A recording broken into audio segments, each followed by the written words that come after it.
do all that first. And then whenever I'm flipping plates around, I want to sandwich it between two surfaces so that I don't warp it by trying to flip it by hand. So did you throw that? I did, yes. I threw it yesterday. Thank you. And what I'll do is I'll just eyeball little guidelines to mark where I'm going to cut the scallop.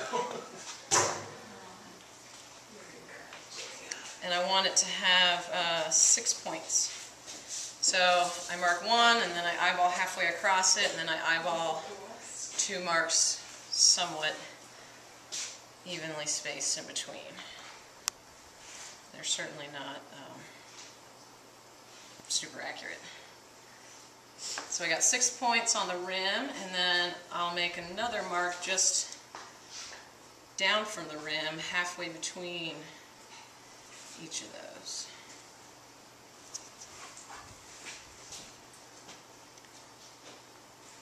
So those are my guides. And I've got this really great knife that if I could find the steel, I would mass produce it and make my millions, but it's really been hard to find material.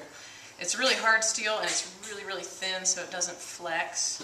And it's thin, which is good for getting a nice curved line. You know, if the blade is much wider, it's hard to turn a curve. Have you tried using a doctor's scalpel? No. But that's a great idea. Maybe that's what I need to try. I hadn't even thought of that. Before surgery or after? Before the lunch and after.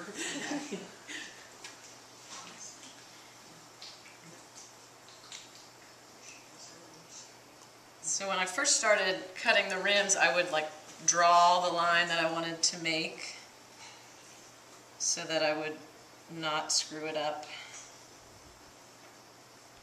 And then I just did it enough that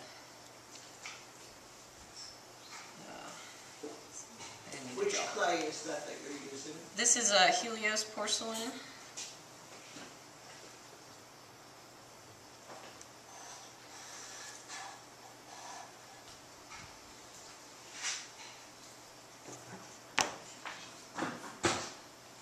So the clay itself is leather hard.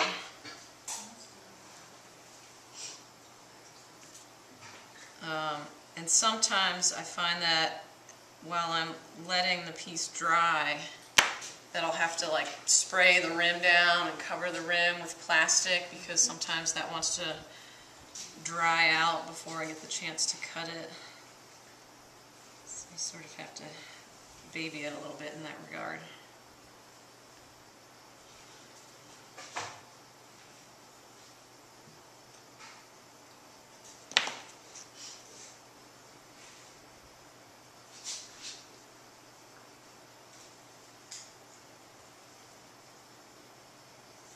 It's shaking.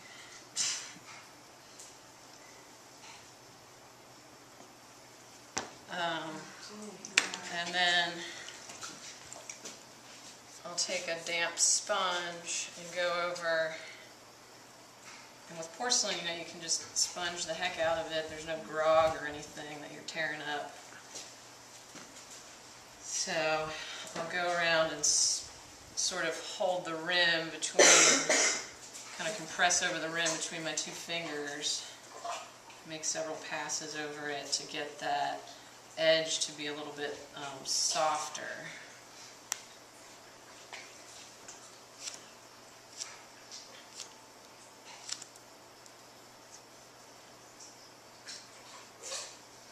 It's real important that the clay be just at the right stage of dryness, because you know, if it's hard leather hard and you go to cut the rim, it's really hard to get the knife through it and get a nice, you know, controlled line. And if it's too soft, this little move I'm doing by compressing the rim can flex, you know, the plate itself can flex under the pressure, and that can cause it to warp later. So I try to be careful not to flex the plate at all while I'm doing this.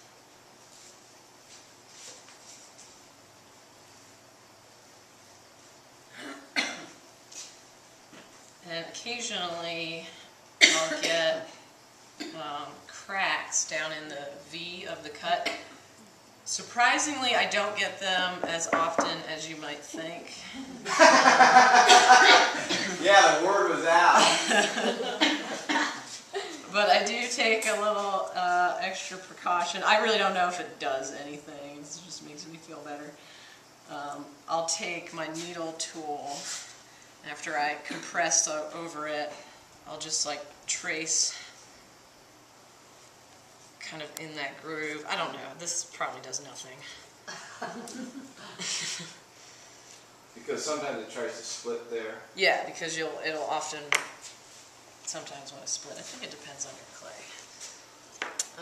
And then go around and carve.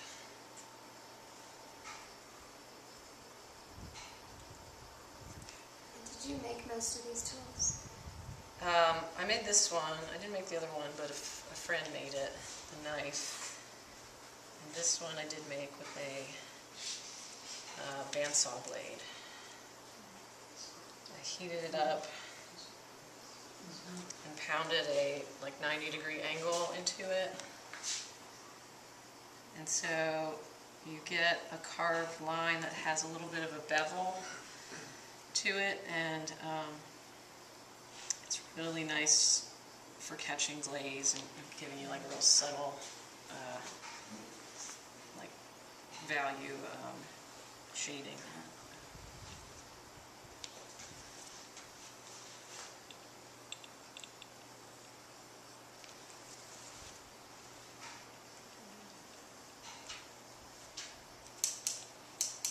I really like doing this. It's a lot of fun.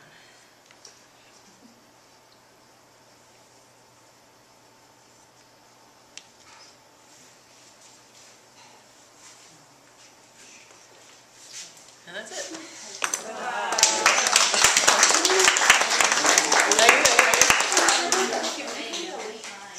Emily Reason.